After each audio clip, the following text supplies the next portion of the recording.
అనగా ఇశ్రాయేలు నమ్మిన వారు, ఆశ్రయించిన వారు, ప్రభుని హత్తుకున్నవారు, ప్రభుని ప్రేమించేవారు, ప్రభుకు విత్తేవారు మరి ఏమవుతున్నారు? కూర్చువారే దాన్ని భుజించి యెహోవాకు స్తుతి చెల్లిస్తారంట. ఈ రోజు ఈ ఎక్స్పీరియన్స్ తో నువ్వు స్తుతి చెల్లించబోతున్నావు. ఈ అనుభవం థ్యాంక్ గాడ్, ఎంత గొప్ప దేవుడు నాయన, నువ్వు చెప్పినట్టుగానే చేస్తావు. థ్యాంక్ యూ నాయన. అనుభవిస్తున్నావు, మంచిని అనుభవిస్తున్నా, నా ఫలాన్ని అనుభవిస్తున్నా, విత్తిన దాన్ని అనుభవిస్తున్నా ప్రభా. అవును, ఆ సిలువ ద్వారా మనకంతా మంచి జరగబోతుంది. అవును, దాన్ని భుజించి యెహోవాకు స్తుతి చెల్లించుదురు. పండ్లు కోసిన వారే నా పరిశుద్ధాలయ మంటపములో దాన్ని త్రాగుతారంట. వేరే వాళ్ళు కాదు, పరిశుద్ధాలయములో పండ్లు కోసిన వారే అంట. ఎంత దీవెన, ఎంత ఆశీర్వాదం. ఇదే యెషయా గ్రంథం 65, 21, 22. జనులు ఇండ్లు కట్టుకొని వాటిలో కాపురముందురు, ద్రాక్ష తోటలు నాటించుకొని వాటి ఫలములు అనుభవింతురు. వారు కట్టుకున్న ఇండ్లలో వేరొకరు కాపురముండరు, వారు నాటుకున్న వాటిని వేరొకరు అనుభవింపరు.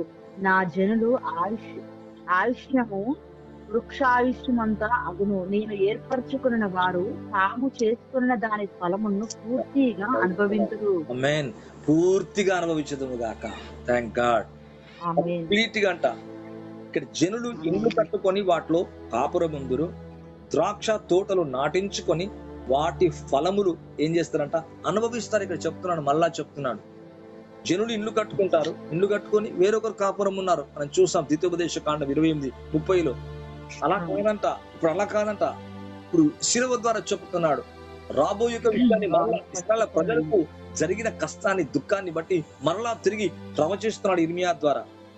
వారు ఇల్లు కట్టుకొని వాటిలో కాపురముందురు, ద్రాక్ష తోటలు నాటించుకొని వాటి ఫలములు అంటే అనుభవించలేకపోతున్నారు.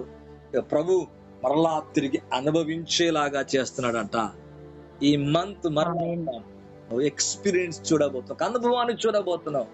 నువ్వు నాటింది, నువ్వు చేసింది, నువ్వు మంచి చేసింది, నువ్వు మేలు చేసింది, విసరక చేసింది, ప్రయాసముతో చేసింది, కష్టం వచ్చినా చేసావు, ఇబ్బంది వచ్చినా చేసావు.